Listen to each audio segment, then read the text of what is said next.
cette mobilisation des avocats qui ont entamé un mouvement de grève.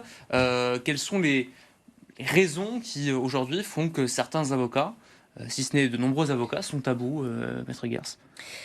Alors, effectivement, il y a une mobilisation, qui a commencé, hier et en fait, ça vient, on va dire, en réaction à, la loi SURE, c'est-à-dire le projet, qui vise à étendre ce qu'on appelle la procédure du plaidé coupable, donc de la CRPC, Ouais. en matière délictuelle, c'est-à-dire où on ne risque pas plus de 10 ans de prison, à, la procédure criminelle et c'est vrai que c'est catastrophique. Concrètement, ça veut dire quoi? Parce qu'on a un texte quand même, quand on regarde la loi SURE, qui est assez technique et donc ça veut dire quoi? Ça veut dire que demain, quelqu'un qui commet, en tout cas qui est soupçonné d'avoir commis un crime, on lui proposera de négocier son quantum de peine avec un parquetier, un procureur, et donc voilà, un peu à l'américaine. Vous savez, quand dans les séries américaines, vous avez, bon, là, tu as commis un crime, on te propose 20 ans de prison au lieu de 30. Genre, accepte parce que sinon, le ministère public va te crucifier à l'audience. Donc, ça fait réfléchir, mais en même temps, je trouve que ça pose une problématique en termes de droit de la défense. Et surtout, en fait, ce texte, cette réaction, il faut le dire, je ne sais pas si toi, Philippe, tu es d'accord avec moi, mais je trouve que ça vient en réaction à ce qui s'est passé récemment par rapport à l'alerte qui a été lancée par la Cour d'appel d'Aix, Mhm. notamment sur les délais de jugement. C'est-à-dire qu'une personne, elle part en détention provisoire, on lui renouvelle son placement en détention, et c'est pas faute de faire des demandes de mise en liberté. Et ensuite, voilà, ça s'accumule, ça s'accumule, ça s'accumule, et on se dit, ah, mais en fait, on va pas pouvoir juger les gens dans le délai. Donc, qu'est-ce qu'on On les fait? On doit relâche. les Ouais. relâcher. Et donc, vous voyez, ça, c'était un mode réaction, en Mm. mode, voilà, ben, si peut-être on propose cette procédure, ça va épurer, on va dire, en termes de dossiers de quantité. Mm. Il y a donc le projet en toile de fond de cette contestation, il y a un projet de journée justice morte, hein, c'est son nom, le 13 avril prochain. Aujourd'hui, ce contexte, on en parlait déjà, Philippe, ensemble, il y a plusieurs semaines de ça dans les tchatchers. Effectivement, l'exemple de la Cour d'appel d'Aix-en-Provence et du procureur qui a alerté l'État en disant moi, je risque de relâcher des gens parce que je ne peux pas les juger, je n'ai pas les moyens de les juger à temps. Risque de renforcer ces craintes-là et, plus que des craintes, de dégrader une situation. Oui, mais moi j'ai des dossiers qui sont directement concernés, c'est-à-dire qu'on a des prolongations exceptionnelles sur prolongations exceptionnelles, donc au bout d'un moment il va falloir remettre en liberté les personnes parce que le cadre ne permet plus de les juger dans le délai.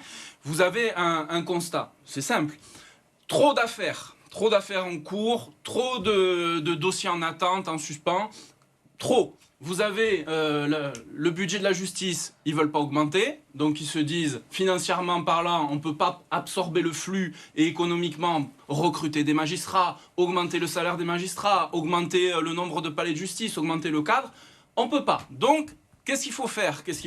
On trouve des solutions comme ça.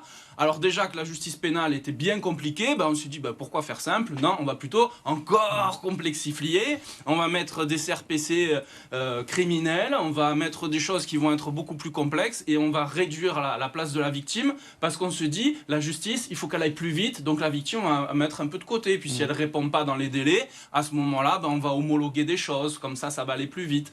On va se dire sur les CRPC c'est ça, on va se dire sur d'autres procédures, l'objectif, on va arriver au bout d'un moment, à bout d'un certain temps, on va arriver que la personne, elle va recevoir la décision par SMS, tweet, SMS. Oh, vous avez pris 30 ans. Bon, voilà, il n'y aura pas eu de procès, il n'y aura pas eu de justice, il n'y aura pas eu de juge, mais c'est pas grave. Sabrina, je disais projet de justice, de journée justice morte. Comment ça se manifeste une grève des avocats concrètement?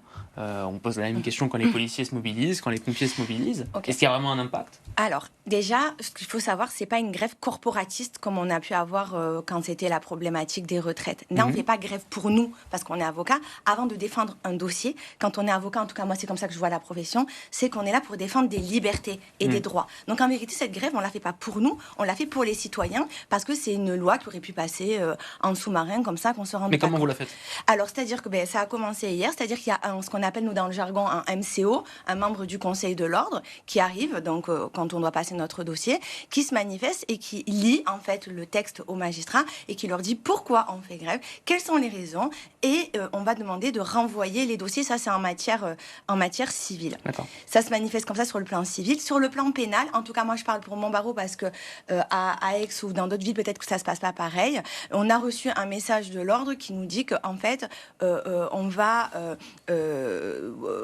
faire appel à des avocats de permanence en matière pénale, parce que le but, c'est pas d'abandonner les gens et qu'ils se fassent condamner sans avocat, ça serait une hérésie, et de se dire, bon voilà, on appelle à des volontaires, et on le fait gratuitement, c'est important de le dire, pour défendre les gens, en voulant dire, le but, c'est pas de couler les personnes et de les abandonner. Nous, on est là pour le client et dans l'intérêt du client, c'est de dire, non, ça, on peut pas laisser passer, parce que nous, on est avocats, on est des professionnels du droit, on sait ce qui nous attend, et on sait ce qui les attend en termes de droit de la défense. Oui, c'est-à-dire ce qu'elle explique, c'est que sur Marseille, au lieu que la personne se retrouve avec un seul avocat, ils vont en mettre 2 ou 3 et ils vont être en nombre pour soulever des nullités, soulever des choses et être beaucoup plus nombreux sur les contentieux de la liberté. C'est l'opinion, c'est ce qu'ils ont pris sur Marseille. Je ne parle pas au nom du barreau d'Aix-en-Provence, je parle que au nom de moi. Vous avez un grand bâtonnier, Maître Pietra à Aix-en-Provence. Monsieur le bâtonnier a fait une assemblée en fin de matinée à Aix-en-Provence pour décider quelles vont être les suites. Donc, moi, je vous donne que ma position, mon humble position d'avocat à titre personnel. Ce que je vois, c'est qu'il y a une colère qui est noire. Cette colère noire des gens de robe, elle est partagée dans toute la France et il y a une mobilisation comme j'ai jamais pu voir par le passé. Et vous verrez que cette mobilisation, elle va porter ses fruits parce qu'ils ne vont rien lâcher.